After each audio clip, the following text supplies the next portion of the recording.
na providência de um outro veículo. Também, ó Deus, nós queremos pedir a bênção do Senhor sobre a vida da irmã Elmi. O Senhor sabe, ó Deus, desse problema que ela teve com relação à cirurgia. Que o Senhor esteja, Senhor, provendo todos os recursos de uma maneira extraordinária e também de uma maneira ordinária via os médicos, que ela possa, ó Deus, recuperar de novo a sua audição e que esse ouvido, Senhor, que ela tem, que está prejudicado, que o Senhor esteja abençoando ricamente para que ela recupere, para que ela possa, ó Deus, entender, ouvir a Tua palavra e assim ter uma vida que ela tenha condições de se mover e locomover sozinho.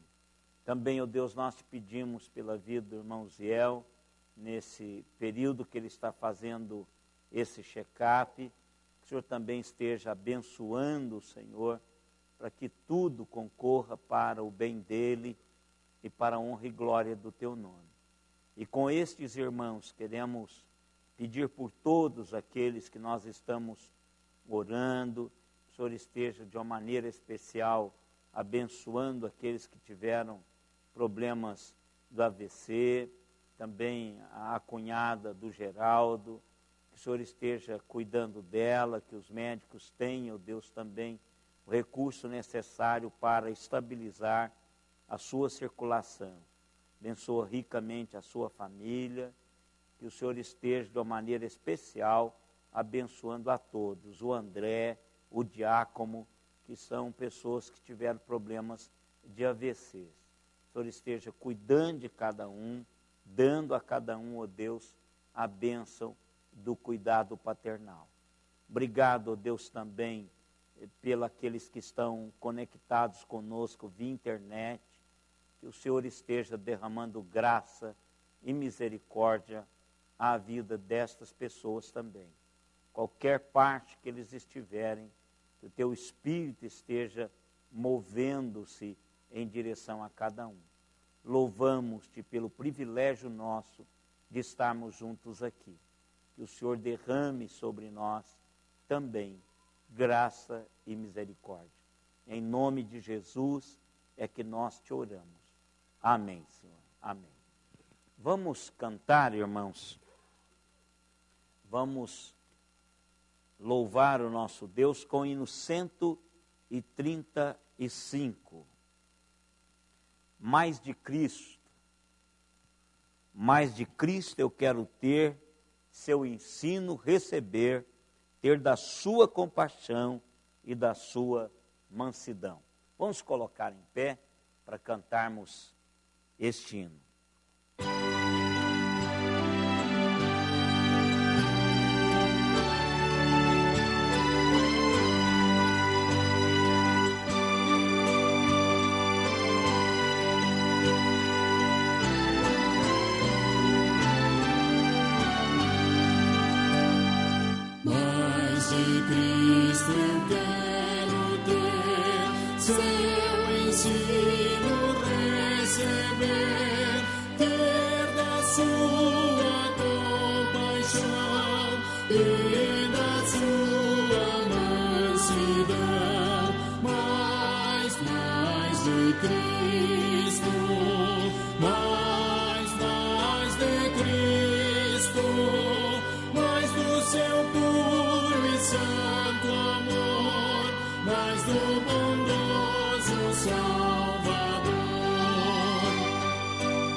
Vamos orar com o presbítero Pedro, agradecendo a Deus por esse tempo especial dele.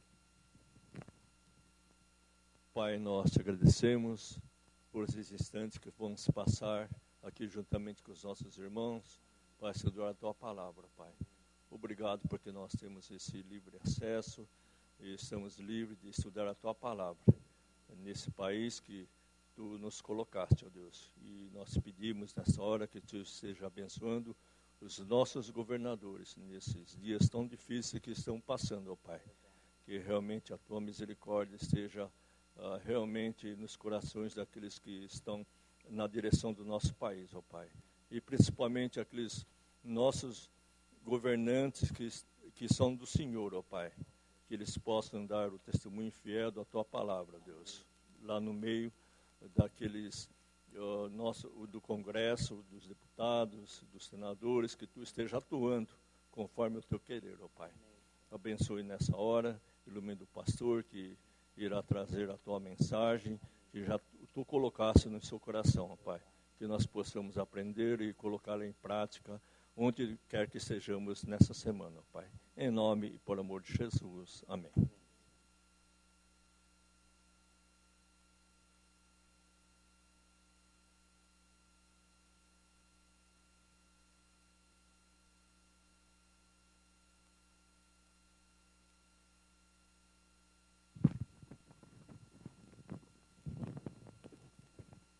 Vai perturbar. Vamos, irmãos, abrir as nossas Bíblias no capítulo 2 de 1 Coríntios. Essa carta, irmãos, é uma carta muito gostosa de se estudar. Porque é uma carta que fala da real situação da igreja de Corinto, que nós podemos ver nessa situação da igreja de Corinto alguns lampejos das nossas situações, né? Claro que a gente não tem dentro da igreja várias divisões como estavam lá, mas é uma carta que é uma carta atemporal, embora tenha sido destinada a uma igreja especificamente. Mas como está na palavra de Deus, o que aqui está é um problema recorrente nas igrejas do Senhor Jesus Cristo, ou seja, nas comunidades que representam Jesus. Divisão é algo que a gente vê sempre, né? Temos batido isso, claro que não é uma característica única de Araraquara, mas a gente tem muito isso na nossa história eclesiástica, não é? A gente tem várias, nossa própria igreja nessa história de 137 anos de vida, ela teve várias divisões. Então, porque pessoas pegaram uma visão e dividiram a opinião da igreja, perdeu-se a unidade da igreja, aí ficaram em torno de uma única visão. Nós tivemos na Igreja Nacional várias divisões, né?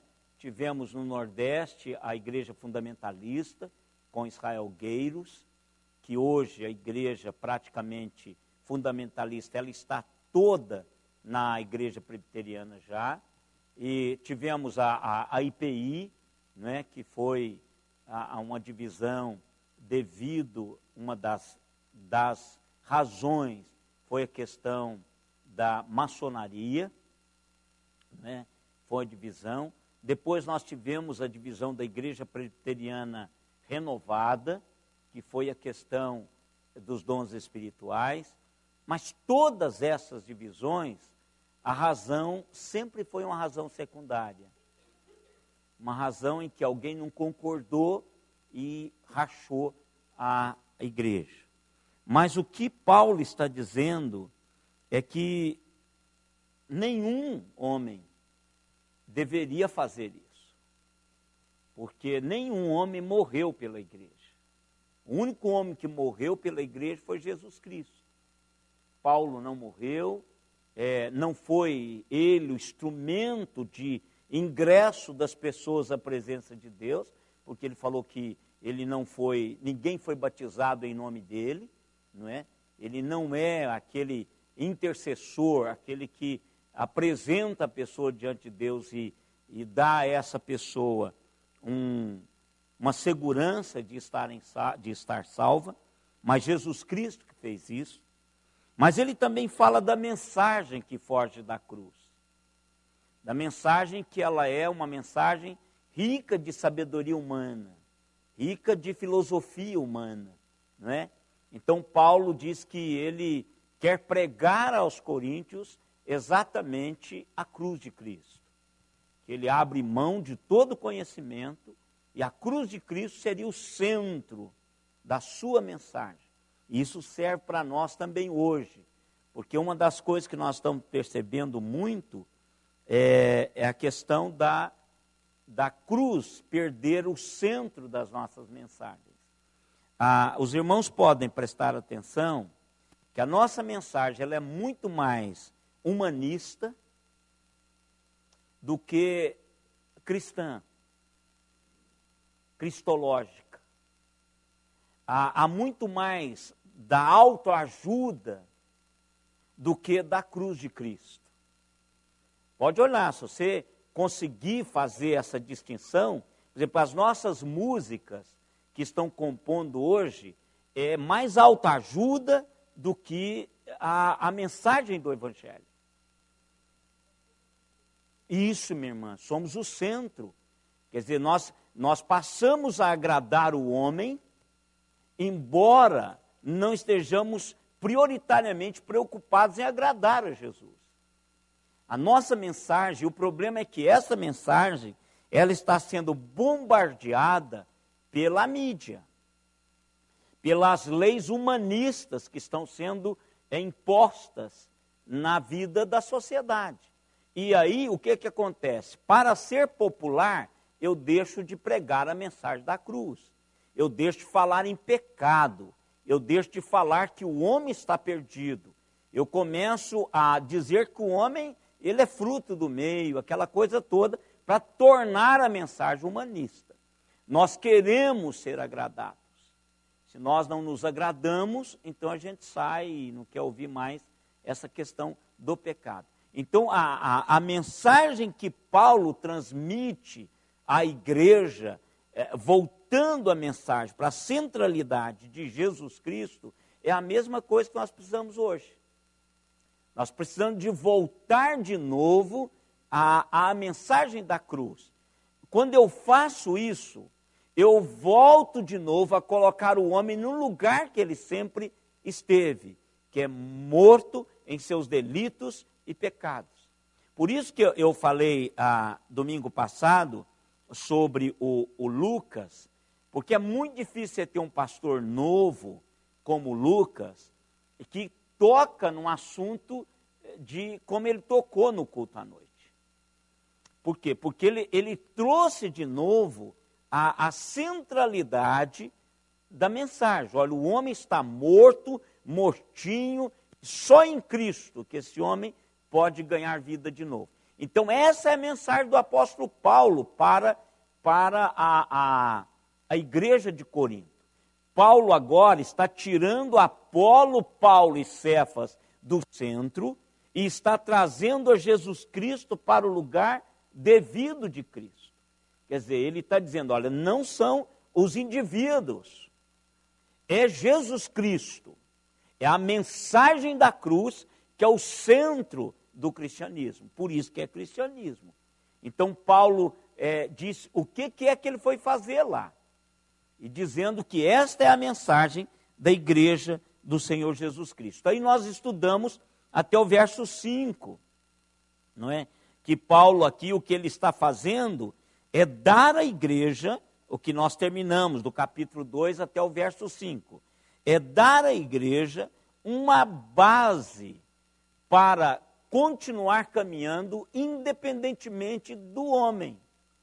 A intenção de Paulo era que a igreja de Corinto tivesse uma base sólida em Cristo Jesus e não em pessoas, em indivíduos, seja Apolo, seja Paulo, seja Cefas, seja quem é que fosse. A pessoa em quem nós devemos estar alicerçado é em Jesus Cristo. Ele é meu Salvador. O restante de homens usados, mulheres usadas, era apenas servos, instrumentos, falhos, imperfeitos.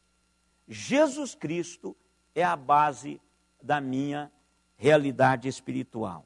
E agora, Paulo, o que ele vai fazer? Ele vai dizer o seguinte: pessoal, cresça. Veja como ele faz. Ele discute a questão das divisões, e daqui a pouco ele vai dizer que isso é coisa de criança. Depois ele fala a base da sua mensagem, e agora, na sequência, a partir do verso 6, ele vai dizer assim: vocês têm que crescer. Vocês têm que amadurecer espiritualmente. Vocês precisam de solidificar esta realidade da caminhada de vocês. O crescimento, irmãos, espiritual, ele tem o seu paralelo no crescimento natural. Por exemplo, as nossas crianças, nós tratamos as nossas crianças como criança. Por quê? Porque o pensamento delas são pensamentos simples, um raciocínio simples, básicos, não é? Então nós tratamos as nossas crianças dessa maneira. Mas o que nós esperamos que as nossas crianças façam é ir de um pensamento básico, simples, para um pensamento complexo, que é a vida. E isso é normal, isso é o crescimento natural da vida. Ou seja, nós queremos que a menininha que engatinha, hoje eu vi a Beatriz, estava lá em casa, a Bia da Joyce, mas do William, ela está começando a andar. Mas o que ela gosta mesmo é de engatinhar. A Débora já não engatinha mais, ela está andando. Mas o que nós esperamos das nossas crianças é que elas começam a entender que há algo para pular, para correr, para saltar, para pendurar, para escalar. Isso são as complexidades da nossa capacidade motora. Assim também é a vida espiritual. E o que Paulo está fazendo aqui agora é que Paulo está levando a igreja de Corinto a ter essa maturidade espiritual. Paulo quer conduzir esse pessoal a pensar um pouco mais profundo com relação à vida cristã. Paulo está dizendo o seguinte: em vez de vocês ficarem onde estão, vocês precisam de caminharem para frente e para o alto. Amadureçam. Porque quando nós não amadurecemos, irmãos, nós causamos problemas. Criança cria problema. Crente maturo cria problema. Crente maduro, ele não cria problema. Mas o imaturo cria. Por exemplo, quando você vê adulto brigando por lugar, brigando por qualquer besteirinha, você pode dizer que esse camarada ele ainda não aprendeu acima do umbigo dele. Ele só está olhando para o umbigo. Ele não consegue ter uma cosmovisão da sua caminhada cristã. Briguinhas, eu falei lugar, mas é coisa assim, é tão esdrúxula. Se a gente começar a falar, vocês não acreditam que tem no meio da igreja. Então, assim, coisas que é de criança, que é pessoa que não cresceu espiritualmente, não desenvolveu um pensamento maduro em torno da sua caminhada cristã. Agora, quando nós lemos aqui, eu quero ler com os irmãos, vamos fazer o seguinte, vamos ler até o verso 9, trabalhamos isso aqui, aí depois nós vamos lendo à medida que a gente vai estudando. Vamos lá, 1 Coríntios, capítulo 2, do verso 6 ao 9. Eu vou ler o 6, os irmãos 7,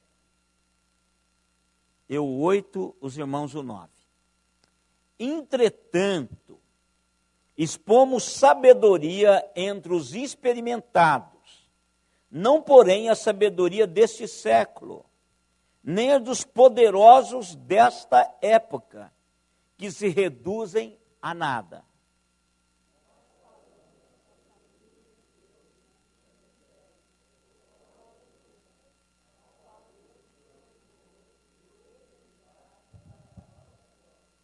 Sabedoria esta que nenhum dos poderosos deste século conheceu, porque se a tivesse conhecido, jamais teria crucificado o Senhor da glória.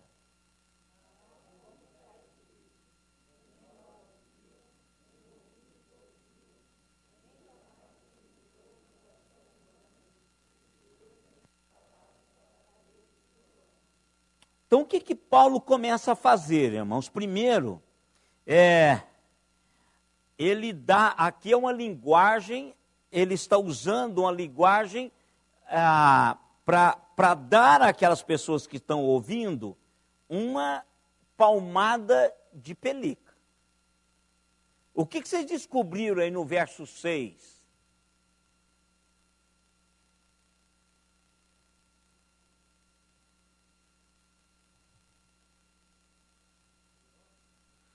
Hein?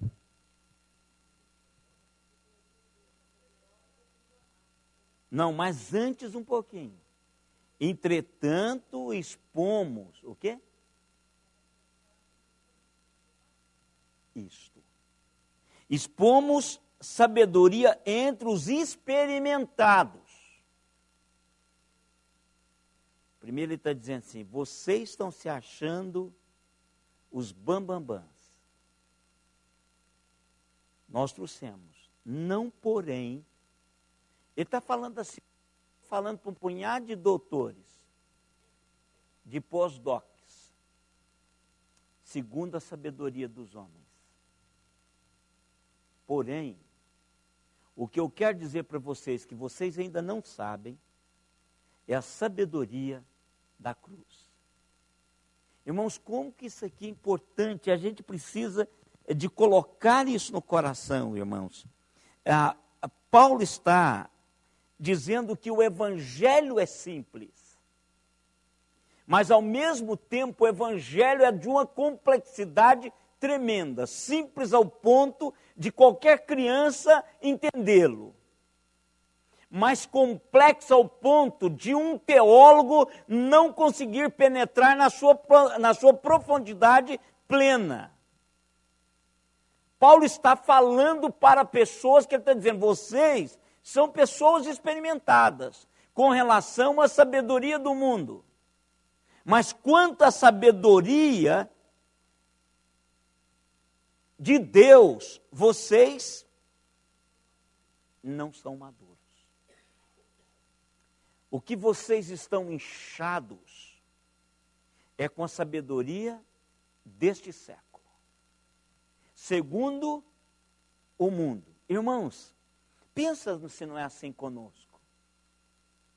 Nunca antes na história humana nós valorizamos tanto título, só na época lá dos filósofos, na Grécia antiga.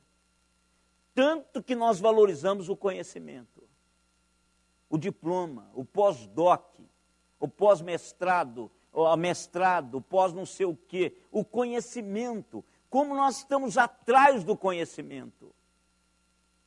Mas nós estamos perdendo, irmãos, porque o conhecimento, como o apóstolo diz assim, esse conhecimento está reduzindo as pessoas que têm esse conhecimento a nada.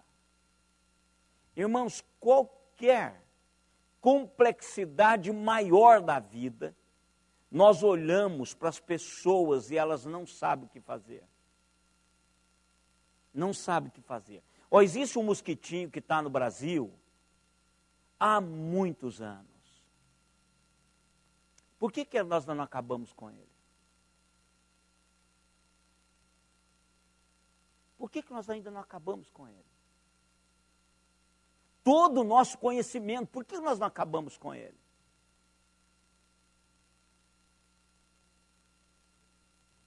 Porque nós somos incompetentes para as complexidades da vida. Temos uma cachola de um tamanho, aí nós não conseguimos fluir, irmãos.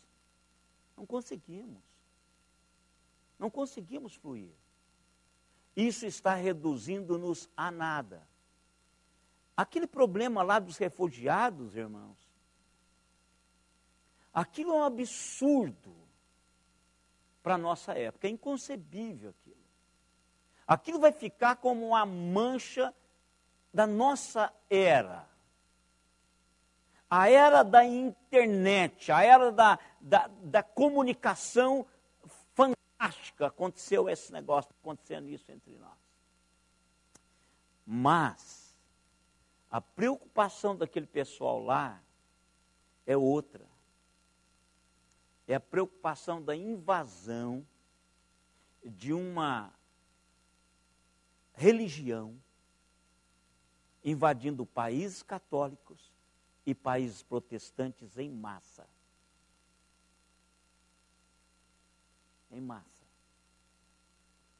Não somos competentes. A sabedoria humana não é competente para resolver o problema que está lá, porque não tem como fazer, estão lá está fazendo para não deixar eles morrerem.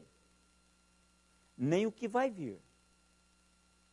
Agora imagine vocês, todos chamados para trabalhar entre os muçulmanos, que campo missionário fantástico Deus está dando à igreja. Mas se nós não fizermos isto, qualquer vácuo, irmãos, isso todos nós que estudamos um pouquinho de ciência sabemos disso. Qualquer espaço vazio, ele será enchido de novo com qualquer coisa que chegar primeiro. Qualquer coisa que chegar primeiro. Então, o que vai dar o norte, o que vão fazer, são aqueles que têm a sabedoria de Deus.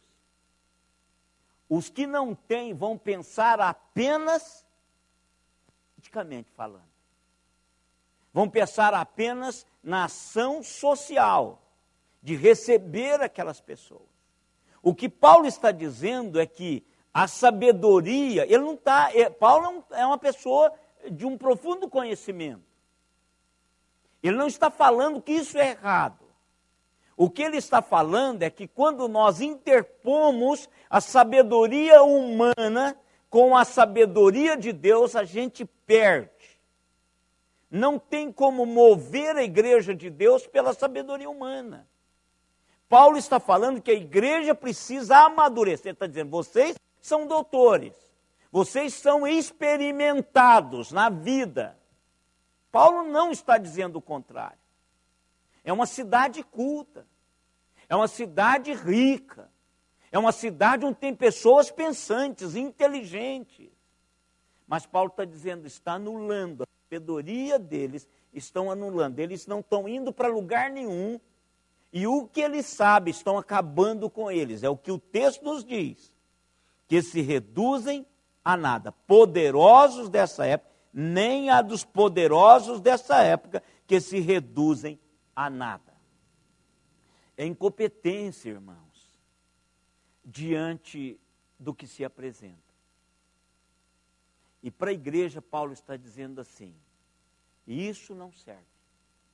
Irmãos, nós podemos ser reconhecidos lá fora, podemos apresentar os nossos diplomas, mas podemos ser analfabetos espiritualmente. Eu tive uma vez, alguém diz assim, fulano é professor na universidade, Por que você não convida ele para ser professor da mocidade? Eu falei, meu irmão, é porque eu tive que falar, poxa, ele não tem maturidade espiritual. Como é que eu vou colocá-lo para lecionar uma classe que a maioria esmagadora é universitária? Ele vai falar igual ele fala na faculdade. Ele não tem bagagem espiritual, não tem. Ele é um bom professor lá, mas ele não tem a bagagem espiritual na sua caminhada. Paulo está dizendo isso, irmãos, para a igreja de Corinto. Olha, sabedoria humana, ela serve para o que você está fazendo lá fora. Mas dentro do reino, ela não serve para nada. E não serve para distinguir o mover do reino no nosso meio, irmãos. Isso é para outra área. Verso 7. Aí ele diz que a maturidade, ela é algo que vem da sabedoria de Deus, e não da sabedoria dessa era, não da sabedoria desta época, não da sabedoria deste século.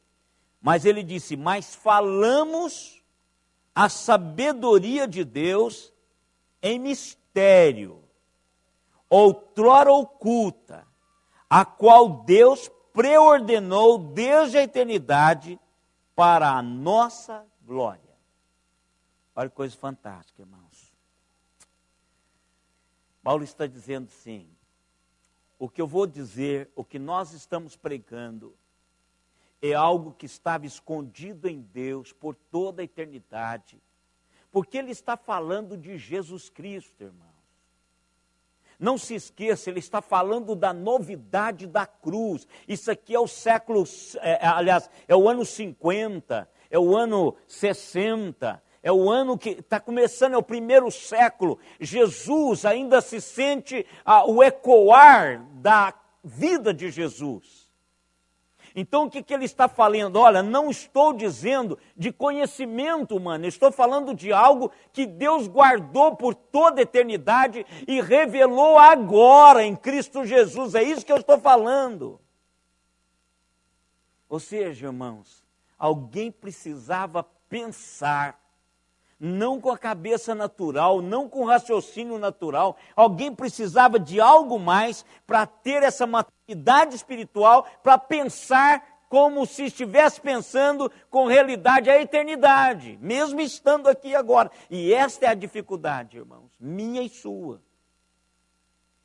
Às vezes nós estamos tão presos ao aqui e agora que a gente não consegue pensar espiritualmente. Não conseguimos. Quantas vezes você pensou nesse êxodo de refugiados espiritualmente?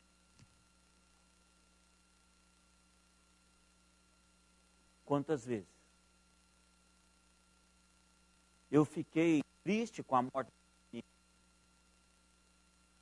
Aquilo vai ser algo que marcou de verdade, como marcaram as outras realidades históricas nossa passada. Mas o que Deus pode estar fazendo com isso, irmãos? O que é que Deus espera da igreja? O que é que Deus espera da igreja? Se agora não precisa ir para a Síria, que é um país fechado, mas você pode ir para a Alemanha, você pode ir para a Inglaterra, você pode ir para países que são abertos, cristãos, e ter um campo de missões fantástico. Mas será que a igreja está pensando nisso? Para pensarmos sobre a eternidade, o projeto de Deus, Paulo está dizendo assim, o seu diploma de pós-doc não serve. Precisa da sabedoria de Deus para você entender o seu momento e estar trabalhando esta realidade todo o tempo da sua vida. Ele continua dizendo, olha aí, sabedoria essa, verso 8, ele está destrinchando a sabedoria. Primeiro ele fala que essa sabedoria de Deus, que essa sabedoria está em mistério, que não é para qualquer um, que não se discerne isso pela esperteza acadêmica. Ele está dizendo isso. Ele está dizendo que essa sabedoria, ela é uma revelação de Deus, e que a igreja do Senhor Jesus Cristo é que será abençoada por isto. Ele não diz aqui que é o mundo acadêmico. Ele não está dizendo que é uma descoberta científica. Ele está dizendo que é uma revelação do próprio Deus que vai gerar um povo sábio para responder no tempo exato aquilo que Deus quer fazer naquele momento. E aí ele continua dizendo, sabedoria esta que nenhum dos poderosos desse século conheceu. Por quê? Se o tivesse conhecido, jamais teriam crucificado a Jesus Cristo. Olha, Paulo, com o raciocínio lógico de Paulo. Por que, mas você não pode falar isso? Posso falar. Porque se tivessem conhecido, jamais teriam matado a Jesus. Irmãos, tinha gente viva, testemunha ocular, da crucificação e do julgamento.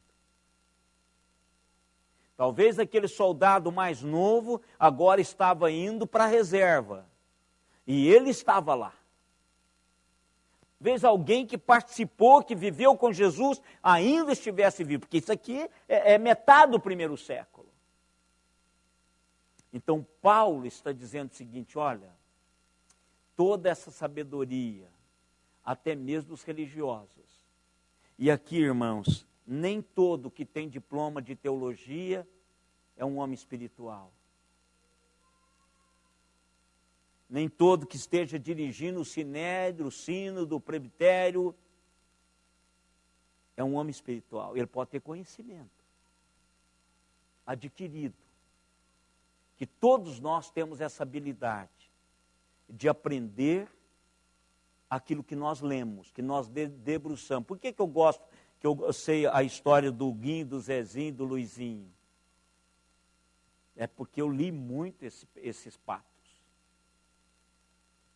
Por que quando eu acho uma moedinha de 5 centavos na rua, eu pego e guardo? Porque sempre tive na cabeça assim, tio Patinhas começou a sua fortuna com uma moedinha. Por que 10 centavos faz diferença? Porque eu fui adestrado pelo tio Patinhas. Então, a mesma coisa é se eu aprender a teologia, a lógica da teologia. A teologia sistemática, ela é lógica. Então eu posso dar aula de teologia sistemática sem ser um homem espiritual. Eu posso pastorear uma igreja, passar décadas numa igreja, ministrando teologia sem ser um homem espiritual. Eu posso passar a minha vida toda frequentando uma igreja e não ser um homem espiritual. Eu posso ter um conhecimento intelectual, acadêmico, das revelações de Deus. Paulo está dizendo o seguinte, que aqueles que crucificaram a Jesus Cristo não conheceu a sabedoria de Deus, porque se tivessem conhecido, jamais teria tocado em Jesus Cristo. Olha a lógica de Paulo. Claro, irmão, se eu sei, por exemplo, aquele pessoal que marcou a história brasileira, do Césio 147 em Goiânia. Imaginam se aquele rapaz lá do Ferro Velho entendesse de energia atômica, teria posto a mão naquele negócio? Nunca. Nunca. Parando a mesma coisa. O Filho de Deus, o eterno Criador, pelo qual tudo que foi criado se fez, torna-se carne, habita entre os homens. Quem vai pôr a mão nesse homem? Ninguém. Se o conhecesse, se espiritualmente tivesse discernido quem ele era, jamais teria feito o que fizeram. Esse é o argumento de Paulo.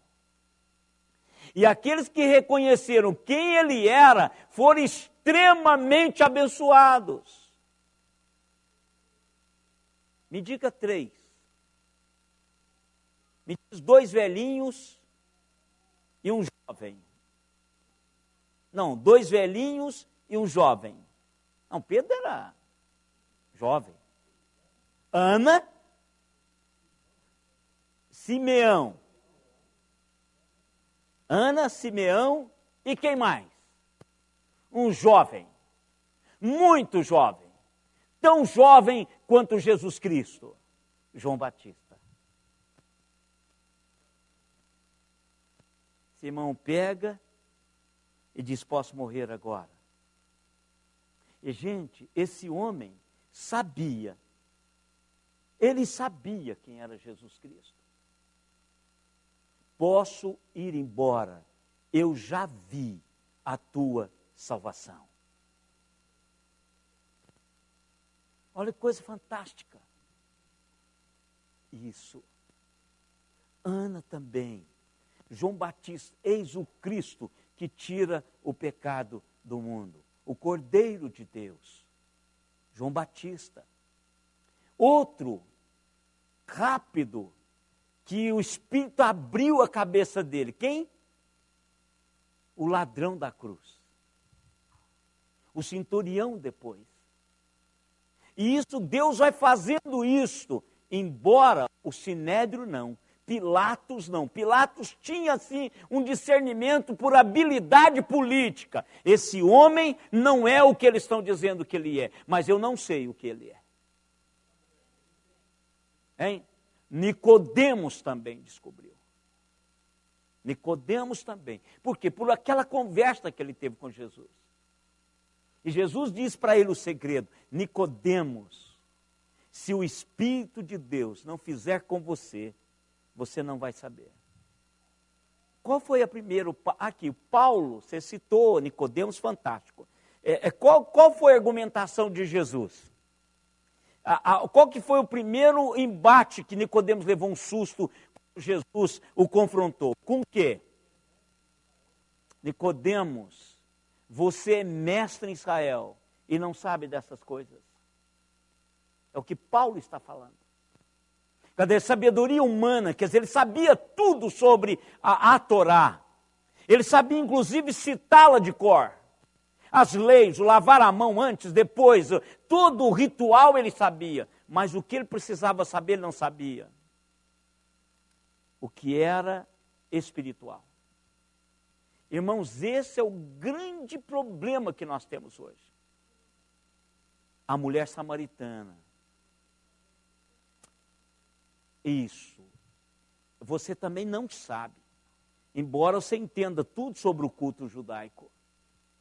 Mas você não sabe. Se você soubesse quem está te pedindo, você daria tudo. É isso que Paulo está dizendo. E isso pode afetar-nos, irmãos.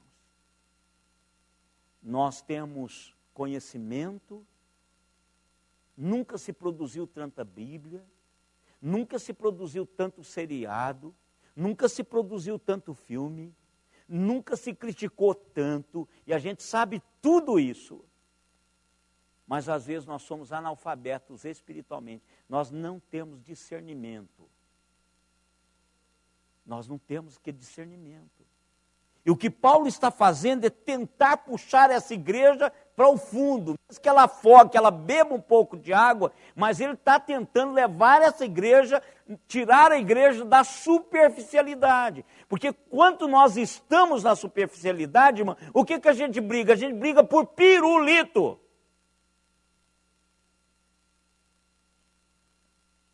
a gente briga por lugar, a gente briga por periferia. O que é importante a gente não briga, porque nós perdemos o discernimento do que é de fato importante, essencial para a nossa caminhada. Paulo está dizendo, se eles tivessem conhecido, jamais teria crucificado o Senhor Jesus Cristo. Mas como está escrito, olha aqui, olha o pulo que Paulo dá. Gente, isso aqui parece que Paulo puxa para que eles possam entender que Deus veio sinalizando isso. Olha, nem olhos viram, nem ouvidos ouviram, nem jamais penetrou em coração humano o que Deus tem preparado para aqueles que o amam. Paulo agora está levando eles para uma metafísica. Aquele povo que só acredita apalpando, Paulo está dizendo, você precisa de caminhar em fé. Você precisa vir para cá, porque Jesus disse que vai preparar lugar. E o que ele está preparando, eu posso articular, eu posso até pensar, eu posso até falar que vai ser bonito, que vai ser maravilhoso, um coral muito grande. Isso é só suposições, que eu posso me decepcionar quando chegar lá. Porque eu jamais penetrou em mente humana o que Deus vai fazer. Mas o mistério de Cristo foi revelado. O mistério pelo qual Cristo veio e voltou ainda não foi. Né? A gente fica se pensando, até conversamos isto ontem, conversamos sobre a vinda de Jesus. A gente fica olhando isso aí, a Lívia até referiu-se a uma palestra do reverendo Nicodemos, então falando sobre a volta de Jesus. E ontem um irmão brincando falou, pastor, eu sei que o senhor é um pouquinho assim, gosto de estudar, me diga a data da volta de Jesus. Eu falei, meu irmão, eu estou achando que por esses 60 anos ele volta, próximo 60, não é? Porque se continuar como está, eu tenho a impressão que não vai chegar a 60. Mas a Bíblia diz que é o princípio das dores esse negócio. Não diz que é o final. Então ainda nem começou a doer. A dor ainda está na casa dos outros. Nós ainda pensamos que estamos de férias. A igreja ainda não está percebendo o que está acontecendo. A igreja ainda não interfere, porque é uma igreja que não ora. A igreja ainda não tem o discernimento do mover de Deus. Deus está movendo, irmãos. E a igreja não está percebendo isso. Não está percebendo. Porque ela não tem buscado com o coração aberto esta realidade espiritual. Mas o mistério continua. Isso é fantástico. Porque Deus é assim, irmãos. Deus, Ele dá-nos a conhecer à medida que nós caminhamos com Ele. Existe um versículo que eu tenho nas minhas Bíblias todas gravados, e você precisa gravar na seu. É Salmo 25, 14. É 25, 14 mesmo? É, né? Eu não posso confiar muito na minha mente ultimamente, assim, essa coisa que sai fora do script, eu não posso confiar mais. Hein? É isso? Arrisca aí na sua Bíblia. Isso. Isso aí. Por que aos profetas é dado? Deus diz que não faria nada sem antes falar com seus servos, os profetas. Por causa da intimidade.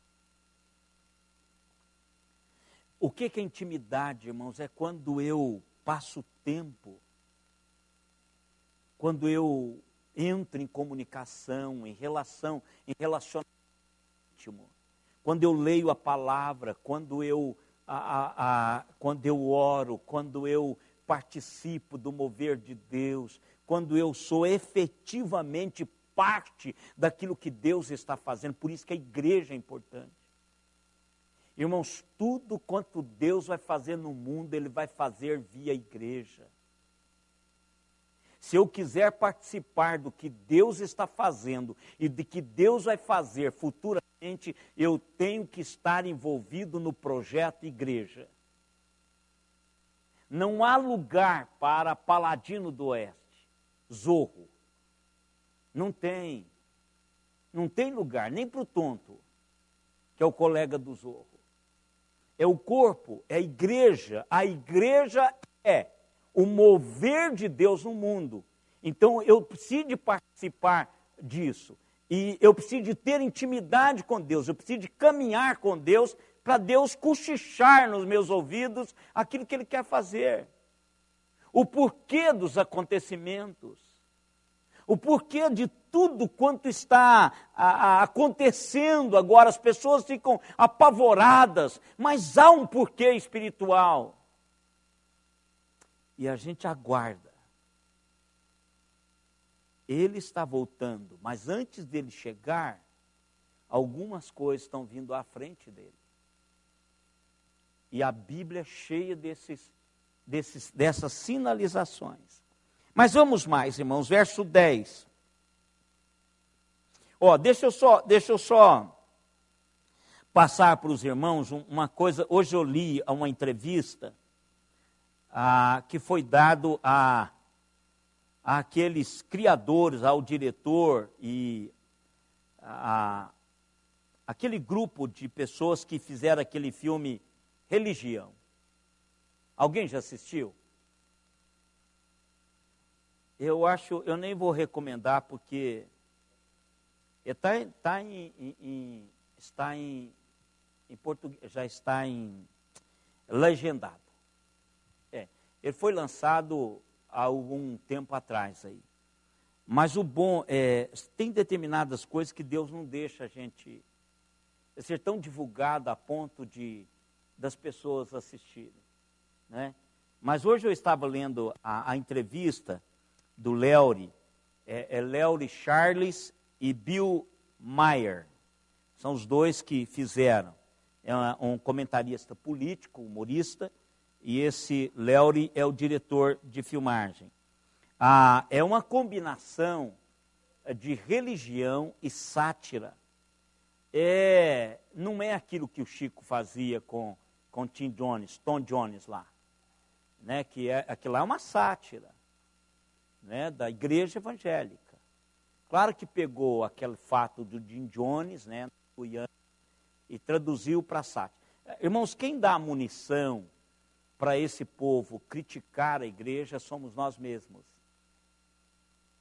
Somos nós. Nós que damos a eles ferramenta para eles criticar o projeto de Deus. Eles não são originais, eles não pensam sobre isso. Eles estão vendo todos os dias o que está acontecendo entre nós. Por isso que eles fazem isso. E eles fizeram esse filme, e a Léury Charles, foi perguntado para ele a questão do filme, o que eles querem alcançar com o filme. Ele diz assim, olha, não é apenas uma paródia bem-humorada. Alguns filmes cutucam suave e divertidamente a religião. Mas nós esperamos esfaqueá-la até a morte. Nós esperamos esfaqueá-la até a morte. O Maher chegou a fazer curso teológico. Eles foram no Vaticano. Entrevistaram pessoas importantes, pastores. Se você tiver estômago, pode assistir. Mas tem que ter estômago, porque é uma crítica muito, mas muito pesada sobre o cristianismo. Pessoas que pregam, tipo esses aí da Mercadejam, e aí camarada diz, olha, eu recebi revelação aqui agora. Irmãos, revelação aqui agora, vírgula. Revelação é isso aqui. Revelação aqui agora é porque eu quero manipular vocês. Não existe revelação aqui agora. Revelação é essa aqui. E todas as outras que tiver deverão ser checadas aqui. Se não tiver nada com isso aqui, então é mentira. Não tem isso agora. É aqui que se checa tudo quanto se fala de Deus. Então, esse filme é horrível. É uma crítica textual. Para mim não tem problema, é uma crítica ao cristianismo. E ele pega eles fizeram uma pesquisa. Eles pegaram o que estava acontecendo na época deles. Da mesma maneira que o Chico pegou quando houve lá do Jim Jones, lá nas Guianas, que eles deram a Santa Sé envenenada e matou um mundo de gente, inclusive ele morreu. Né? Então, essas são as aberrações. Infelizmente, isso é o que Paulo está dizendo. Sabedoria humana que leva os sábios a nada, eles não conseguem fazer nada, e eles são levados, são reduzidos a nada, irmãos. A nada. Nós hoje vivemos, irmãos, eu estava vendo os Paralimpíadas, eu acho fantástico, irmãos, essa questão de esporte, eu acho fantástico. Aliás, o ser humano, ele tem uma habilidade fantástica de fazer as coisas. E Deus nos deu essa habilidade. Agora, uma das coisas que a gente precisa tomar muito cuidado é não trocar essa coisa. É não trocar o Criador pela criatura. É não fazermos com que o troféu é mais importante. Deus é mais importante. Deus é que vai trabalhar isso na minha e na sua vida. Mas nós estamos fazendo, irmãos, com que as nossas conquistas, que os nossos troféus sejam mais importantes do que a nossa vida espiritual.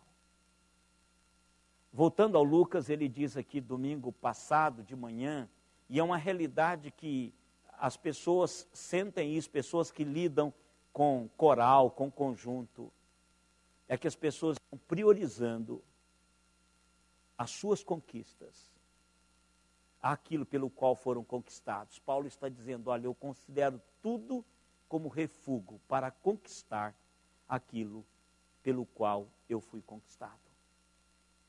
O que Paulo está fazendo? Ele está abrindo mão. E hoje nós estamos fazendo o caminho inverso. Hoje nós estamos correndo atrás de troféus, de diplomas, de glória. E Paulo está dizendo que esse é um caminho que não leva a nada. Reduz a nada.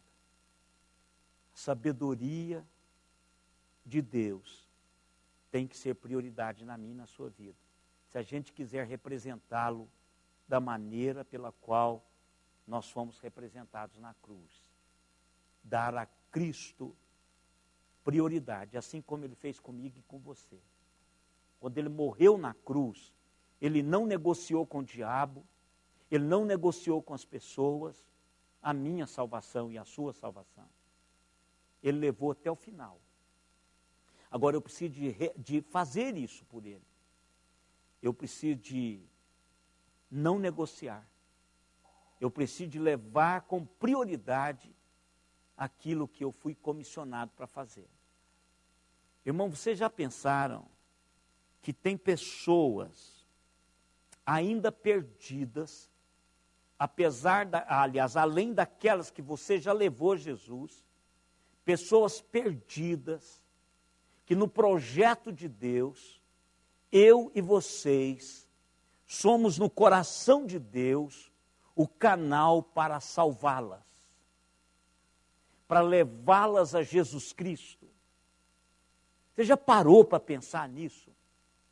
A gente fica tão preocupado em entregar o TCC no final do curso, a gente fica preocupado em sair bem nas provas. Agora, vamos pensar numa prova eterna. Quantas pessoas está no coração de Deus para que eu seja o instrumento para que elas conheçam a Jesus Cristo? Eu acredito, irmãos, que Deus me fez para isto. A Bíblia diz que nós fomos tirados das trevas para a maravilhosa luz, para darmos aos outros, a fim de que nós possamos dar aos outros esta luz do Evangelho. E aí? Gastamos tanto tempo com outras coisas que ninguém vai lembrar, irmãos. Ninguém vai lembrar. Você acha que alguém vai lembrar do meu diploma de odontologia? Nem eu sei onde ele está. Meu diploma de teologia, a minha vida com Deus é a única coisa que será lembrada por aquilo que Deus fez através de mim, que vai para a eternidade. Só isso. O resto é diversão e cansaço que nós caçamos para a cabeça. O resto é jogar a conversa fora. É despender o tempo. Paulo, irmãos, quer dizer à igreja de Corinto e a nós que Deus, que a sabedoria de Deus é uma sabedoria não desta era. E que essa sabedoria, ela é administrada, ela provém de Deus e é administrada pelo Espírito Santo de Deus. E isto é um relacionamento de um Deus pessoal comigo e com você. Deus não é um Deus impessoal. Deus é um Deus pessoal. Ele se relaciona comigo e com você. E por isso no verso 10 é o que nós vamos falar na próxima quarta-feira. Mas Deus nos revelou pelo Espírito, porque o Espírito a todas as coisas prescruta, até mesmo as profundezas de Deus. E aí, quarta-feira, nós vamos ver a fonte e aquele que esparrama essa sabedoria, a fonte dessa sabedoria e o que esparrama, que é o próprio Espírito Santo. Então, quarta-feira, a gente volta. Alguma pergunta, alguma consideração? Pode dizer. Coisa que surgiu assim na sua cabeça enquanto eu estava falando, mas eu só falei, mas você ainda se lembra. Pode colocar. Hein? Nos 3 cultos ainda. Pode dizer aí, irmãos. É porque às vezes, eu sempre digo, eu sou privilegiado. É claro, por exemplo, se eu entro em qualquer lugar que tem um especialista, uma pessoa que estuda aquilo, é claro que ele vai ter um discernimento melhor do que eu. Mas aqui, eu sou privilegiado por ficar o tempo todo mastigando isso. São pouquíssimas coisas que ocupam a minha cabeça, exceto a palavra, o momento histórico, aquilo que Deus está fazendo, não é? Eu tenho mais facilidade de orar para uma pessoa que está caída, de orar em tempo real por alguém na televisão, porque eu sou treinado para isso. Né? Tem 57 anos que eu nasci para isso. Então o Espírito de Deus veio adestrando a minha mente para o que eu estou fazendo hoje. Agora, é mais difícil para vocês. Embora Deus nos deu a todos nós para determinadas funções no corpo. E não anula a responsabilidade da igreja diante da responsabilidade que ela tem diante do que está acontecendo. Por isso que Paulo chama a igreja à responsabilidade. Gente, vamos amadurecer espiritualmente. As coisas acontecem quando nós somos maduros espiritualmente. Acontece nas nossas vidas para o nosso próprio bem e acontece na vida dos outros, né? Orar, irmãos, é um discernimento espiritual. É discernimento espiritual. Orar precisa de discernimento espiritual. Para não ficar jogando conversa fora, hein?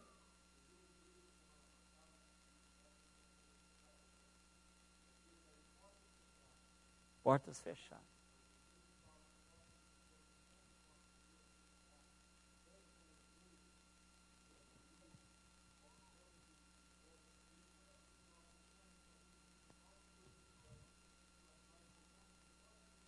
Isso.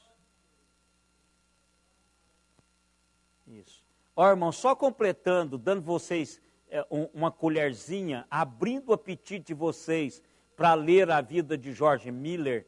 George Miller é o homem de um único livro. Ele só lia a Bíblia. Depois que ele fez o curso dele de seminário, ele decidiu não mais ler qualquer outra coisa a não ser única e exclusivamente a Bíblia. E ele é chamado, os biógrafos dele, alguns deles, diz que ele era o homem de um único livro, a Bíblia. Ele orava muito tempo. Ele estava em comunhão com Deus muito tempo. Tanto é que eu falei domingo passado dos irmãos que ele tem 50.000 orações registradas, com as suas devidas respostas e como é que Deus respondeu. Não é? Então, assim, é um homem que Deus usou extraordinariamente. E Deus pode usar a mim e a você. Agora, a gente precisa de ter maturidade espiritual, porque com a nossa bagagem intelectual e acadêmica, você não consegue ir além do seu diploma. Diga, meu irmão.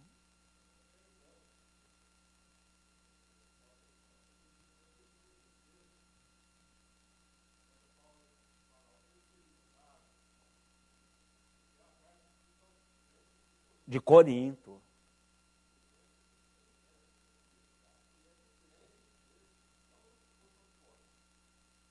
É para a igreja que ele está falando. Era crente da igreja. Pessoa que tinha... Não, é o da igreja. É a turminha da igreja. É a turma que está lá, mas é uma turma... Isso, é a turminha da igreja que está lá. É a turma da igreja. As pessoas que estão na igreja que têm conhecimento, são os empresários, são pessoas que estão lá que têm experiência, embora não tenha sabedoria de Deus. Não, é esse mesmo, é o que o senhor tem mesmo. É a igreja. São os empresários. Nós não podemos perder a perspectiva de Corinto. Corinto, lá tinha os estivadores, lá tinha os donos. Era uma cidade muito rica. E aquela igreja não era também... Irmãos, quem eram os pregadores? Então, o pregador tem muito a ver com o seu público. Não é? A gente vai ouvir Nicodemos, é seleto o público de Nicodemos. É seleto. Porque você não consegue... quem não tem capacidade de acompanhar o raciocínio do Nicodemos, não gosta dele. É seleto. Então, aquela igreja era uma igreja seleta. Quem eram os pastores, os pregadores? Pedro, Apolo, Paulo, não é? Era seleta aquela igreja. Então, o que Paulo está contradizendo, dizendo, olha, vocês, embora experimentados, mas vocês precisam de crescer. Logo ali na frente, ele vai chamá-los de criança. Ele vai chamar, embora experimentados, ou seja, tendo já um caminhar longo, vocês não têm sabedoria de Deus. Por isso que eu vim dizer para vocês sobre isso, e vocês não aprenderam nada. E aí ele vai dizer lá embora, olha, eu fico muito chateado, lá na frente. Parece que é o capítulo 3, ele fala isso. 3:14, alguma coisa por aí. E diz, olha, vocês estão precisando de tomar sopinha de novo, papa. Quem toma papa é criança, né? É aquele raciocínio. Se a criança não cresce, a gente tem que procurar o médico. Dizer, olha, tem alguma coisa que envolve. Ela tem 10 anos e não tem nenhuma reação de gente de 10. Então tem alguma coisa errada. Espiritualmente a mesma coisa. A gente precisa de crescer espiritualmente. E não é pecado você ser doutor. Paulo está dizendo, ele era um doutor da lei. Agora, a sabedoria de Deus é que nos dá exatamente o que nós precisamos para viver. Para ganhar dinheiro, talvez o doutorado. Mas para a sabedoria de Deus, para representá-lo como igreja, como pessoa, é essa sabedoria que nós precisamos. Vamos colocar em pé e orarmos.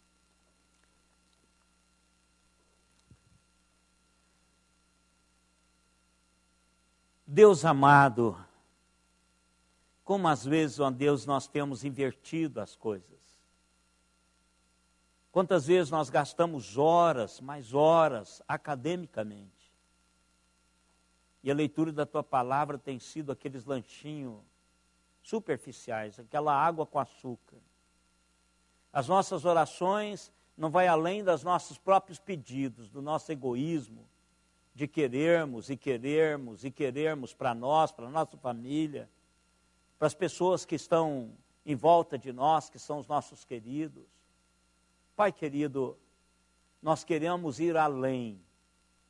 Nós queremos que o Senhor nos ajude a percebermos a nossa época, a percebermos a nossa era, o nosso século, e percebermos o que o Senhor quer fazer com a nossa participação, tanto direta como indiretamente, como participante na linha de frente, como alguém que pague a conta, como alguém que sustenta as cordas em oração diante do Senhor, se colocando na tua presença por aqueles que precisam da ação do Senhor via a nossa intercessão. Pai querido, nós queremos, em nome de Jesus, representá-lo bem. E às vezes nós temos falhado. Nós queremos a sabedoria do alto. Nós queremos que o Senhor mova os nossos corações para os teus grandes mistérios. Que o Senhor nos dê a perspectiva do céu, Senhor. A tal ponto que o aqui e agora não exerça sobre nós nenhuma atração, a fim de que passamos a viver única e exclusivamente para o aqui e agora. Deus, ensina-nos a amar a Jesus Cristo, a amar o projeto do Senhor que é a igreja, apesar dela muitas vezes, e apesar de nós enquanto igreja muitas vezes, porque às vezes nós somos o problema, somos nós os originadores das dificuldades da própria igreja, não os outros. Por isso, ó Deus, ensina-nos a termos profundidade nos relacionamentos, no nosso relacionamento com o Senhor, para que a nossa cosmovisão possa ser ampliada, ser bíblica, ser cristocêntrica. Deus, ensina-nos, porque nós precisamos ser ensinados pelo Senhor. O Senhor é que nos ensina. Ninguém mais, eu não posso, ninguém pode. O ensino tem que vir do teu Espírito Santo, que é capaz de prescrutar as profundezas do Senhor e muito mais a minha e a de qualquer um que aqui está nessa noite ou conectado conosco. Pai, muito obrigado por termos estado aqui.